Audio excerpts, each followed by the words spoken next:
नमस्कार, आप देख रहे हैं IBC 24 छत्तीसगढ़ की खबरों में आपका स्वागत है। और बुलेटिन में सबसे पहले बात करेंगे मासूम के लिए चलाए जा रहे रेस्क्यू ऑपरेशन की।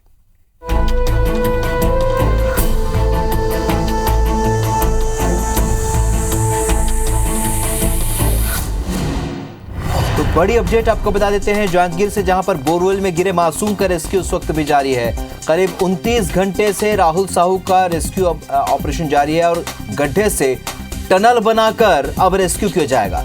50 फीट गहरे गड्ढे से 15 फीट का टनल बनाया जाएगा। 80 फीट गहरे बोरवेल में 60 फीट की ऊंचाई पर राहुल साहू फंसा हुआ है। सेना, NDRF और SDRF की टीम रेस्क्यू में जुटी हुई है। पुलिस और जिला प्रशासन की टीम भी यहां पर मौजूद है। देर रात तक राहुल का रेस्क्यू करने की संभावना है। विशेष कैमरे से बच्चे पर निगरानी भी रखी जा रही है। मौके पर हेल्थ विभाग की टीम भी मौजूद है ताकि जैसे ही राहुल को बाहर निकाला जाए तो उसे इलाज दिया जा सके। बच्चा जन्म से ही मानसिक रूप से कुछ कमजोर है। IBC 24 पर पल पल की अपडेट हम दिन भर से आपको दिखा रहे हैं। इस वक्त की बड़ी खबर आपको बता रहे हैं, अब भी मासूम राहुल साहू को रेस्क्यू करने के लिए अभियान जारी है।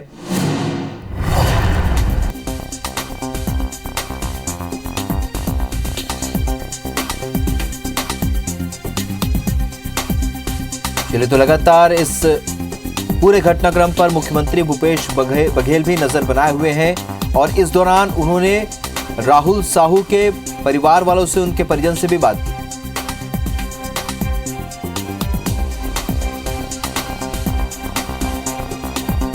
तो आपको बता दें कि इस वक्त भी ऑपरेशन जारी है।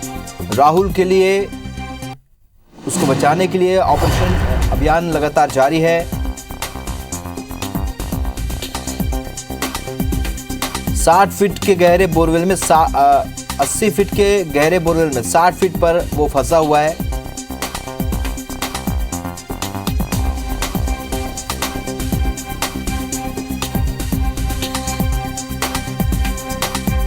तो 29 घंटे से राहुल साहू का रेस्क्यू ऑपरेशन जारी है। सेना, NDRF, SDRF की टीम यहां पर डटी हुई है।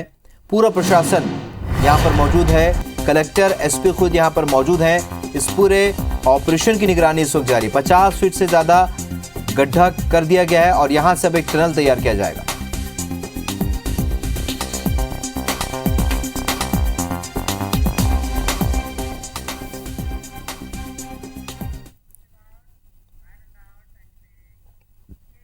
चलिए, अब आपको एनिमेशन के जरिए बताते हैं कि कैसे बच्चा बोरवेल में गिरा।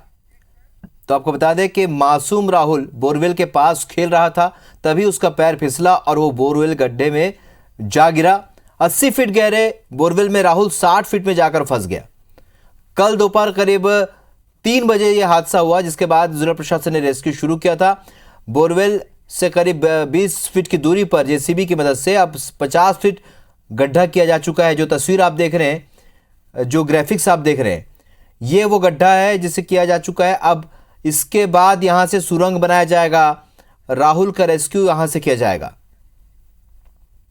तो देर रात तक रेस्क्यू पूरा होने की उम्मीद है, लेकिन ये ग्राफिक्स के जरिए आप समझिए कि यहां पर जो बच्चा है वो गिरता है बोरवेल में। 80 फीट गहरे बोरवेल में 60 फीट में जाकर वो फंस जाता है।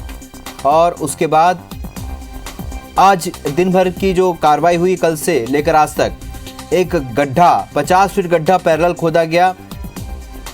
अब उसके बाद इसमें टनल बनाया जाएगा। ये जो बीच में आप जो हिस्सा देख रहे हैं, वो टनल का हिस्सा जहां से वो जोड़ा जाएगा और इसको फिर वहां राहुल तक उसे वहां पहुंचा जाएगा और उसके बाद उस बच्चे को, मासूम राहुल साहू को निकाला जाएगा।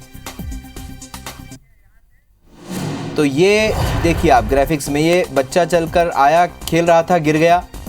ये 80 फीट गहरे में 60 फीट में जाकर फंस गया।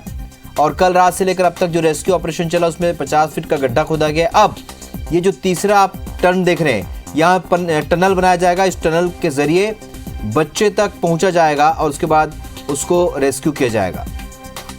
जितेंद्र थवाइत हमारे सहयोगी इस वक्त फोन लाइन पर जुड़ चुके हैं। जितेंद्र, दिन भर से आप अपडेट दे रहे हैं, दिन भर से हम दर्शकों तक तस्वीरें भी पहुंचा रहे हैं। फिलहाल अब की अपडेट क्या है? क्या टनल का काम, सुरंग बनाने का काम शुरू हुआ? देखिए, जो अभी ताजा अपडेट है, अभी फिलहाल टनल बनाने का जो काम है वो शुरू नहीं हुआ है, लेकिन इसके पूर्व जो तैयारियां हैं वो यहाँ पर जरूर पूरी कर ली गई हैं, क्योंकि जिस तरह से यहाँ पर टनल का निर्माण करना है उसमें बहुत ज्यादा सावधानी बरतने की जरूरत है, क्योंकि अब ये जो 50 से 60 फीट का जो गहरा गड्ढा किया गया है, इस गड्ढे से सीधे बोरवेल तक अगर कहें तो एक टनल तैयार किया जाएगा जो लगभग 15 फीट का होगा। ऐसे में बहुत महत्वपूर्ण माना जा रहा है इस टनल को, क्योंकि इसी टनल के जरिए जो जवान हैं एनडीआरएफ के वो राहुल तक पहुंचेंगे और उसके बाद राहुल का यहाँ पर रेस्क्यू किया जाएगा। तो महत्वपूर्ण टनल है क्योंकि ये, और उसी के जरिए यहाँ पर राहुल का यहाँ पर रेस्क्यू किया जाना है। ऐसे में अब जो कवायद यहाँ पर अगर कहें रेस्क्यू टीम की है वो यही है कि टनल का काम जल्द से जल्द शुरू किया जाए। हालांकि इससे पहले जो तैयारियां थी, क्योंकि महत्वपूर्ण तैयारियों में अगर बात करें, जिस तरह से यहाँ पर 50 से 60 फीट का एक गहरा गड्ढा किया गया है, तो वहां भी कई स्थिति ये बन रही थी कि लगातार वहां मिट्टी धंस रहा था और नीचे पथरीला और पहाड़ वाला भी अगर बात करें तो यहाँ पर जमीन था, जिसके कारण लगातार दिक्कत आ रही थी गहराई करने में। लेकिन गहराई का जो काम है वो लगभग अब पूरा कर लिया गया है। ऐसे में माना जा रहा है कि जल्द जो टनल निर्माण का काम है वो यहाँ पर टीम जो है रेस्क्यू टीम वो शुरू कर सकती है। सीधे तौर पर अगर बात करें तो टनल के जरिए ही, क्योंकि यहाँ पर रेस्क्यू किए जाना है, टनल के जरिए ही जो रेस्क्यू टीम है वो यहाँ पर सीधे तौर पर राहुल तक पहुंचेगी। ऐसे में अभी जिस तरह से जानकारी सामने आई है, तमाम जो मातहत अधिकारी हैं उन्होंने यहाँ पर स्थिति का जायजा लिया है, क्योंकि टनल निर्माण से पहले यहाँ पर जो आर्मी के ऑफिसर्स हैं, इसके साथ ही एनडीआरएफ और एसडीआरएफ के जो तमाम अफसर्स, कलेक्टर्स हैं, इन्होंने यहाँ पर भी हालात का जायजा लिया है, स्थिति का जायजा लिया है, ताकि जो टनल निर्माण का काम है उसको यहाँ पर शुरू किया जा सके। तो लगभग अगर आप बात करें तो यहाँ पर तैयारी पूरी हो गई है। हालांकि अभी जो स्थिति यहाँ पर नजर आती है, अभी भी जो यहाँ पर जो गड्ढा किया गया है उसको बराबर करने का काम अगर यहाँ कहें तो वो किया जा रहा है, क्योंकि जो रेस्क्यू टीम है और जो इक्विपमेंट जो लाए गए हैं जो टनल का निर्माण करेंगे वो अभी यहाँ पर गड्ढे में उतारे जाएंगे। तो उसको लेकर बहुत ज्यादा एहतियात बरता जा रहा है, क्योंकि वाइब्रेशन होगा, वाइब्रेशन में स्थिति यह न बने कि जो जमीन है वो धंसे या फिर कोई क्षति अगर कहें तो यहाँ पर राहुल को पहुंचे। इसको लेकर बहुत ज्यादा सतर्कता यहाँ बरती जा रही है। और उसी की यहाँ पर अगर बात करें तो पूरी जो तैयारी है वो चल रही है, पूरे रास्ते को यहाँ पर क्लियर किया जा रहा है, क्योंकि सीधे टनल से अगर बात करें तो टनल से जिस तरह से राहुल को निकाला जाएगा रेस्क्यू करके, उसके बाद सीधे राहुल को यहाँ पर एम्बुलेंस में बैठाने की व्यवस्था है, ताकि उसका जो स्वास्थ्य परीक्षण है वो किया जा सके। लंबे समय से अगर बात करें तो यहाँ पर राहुल जो है वो गहरे गड्ढे में यहाँ पर फंसा हुआ है। ऐसे में स्वास्थ्य का परीक्षण बहुत ज्यादा महत्वपूर्ण है। और इसे लेकर बना रहे क्योंकि दिन भर अपडेट आप हम तक पहुंचा रहे, दर्शकों तक हम तस्वीरें भी पहुंचा रहे और जानकारियां भी पहुंचा रहे हैं कि अब जो है ऑपरेशन जो है अंतिम चरण में, यानी कि हम ये कह सकते हैं कि एक टनल, एक सुरंग वाला हिस्सा जो है वो बचा हुआ है। बाकी सारी जो 90% तक की जो ऑपरेशन है वो पूरा होता नजर आ रहा है। इस जानकारी के लिए बहुत शुक्रिया जितेंद्र, आप नजर बनाए रखिएगा।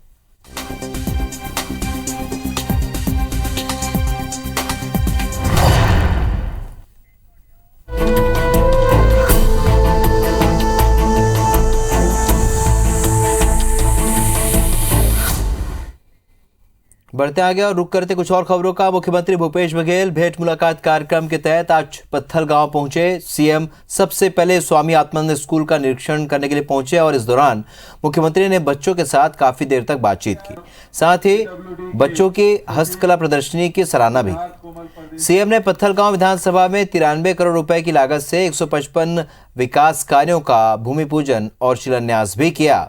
सीएम ने जन चौपाल में लोगों की समस्याएं सुनी। जहां बाग बहरा गांव में जाति प्रमाण पत्र में देरी करने की शिकायत मिलने पर तहसीलदार उदयराज सिंह को मुख्यमंत्री ने तत्काल प्रभाव से सस्पेंड करने के निर्देश दिए हैं। कार्यक्रम के बाद सीएम ने किसान गौरीशंकर यादव के घर पहुंचकर दोपहर का भोजन किया, जिसके बाद सीएम भूपेश ने पूर्व प्रधानमंत्री इंदिरा गांधी को नमन किया और पत्थल गांव के मुख्य चौराहे पर इंदिरा गांधी की प्रतिमा का अनावरण किया।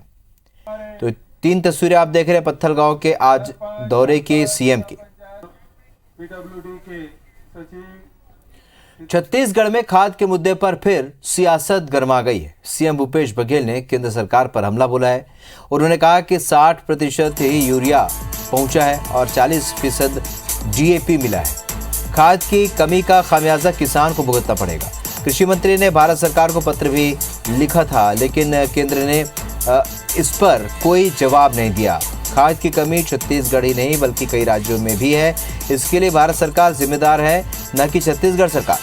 सीएम के बयान पर बीजेपी प्रदेश अध्यक्ष विष्णुदेव साय ने पलटवार किया। उन्होंने कहा कि केंद्र खाद की पर्याप्त आपूर्ति कर रहा है, राज्य सरकार का डिस्ट्रीब्यूशन का तरीका सही नहीं। सोसाइटी से ज्यादा खाद व्यापारियों को बेचा जा रहा है।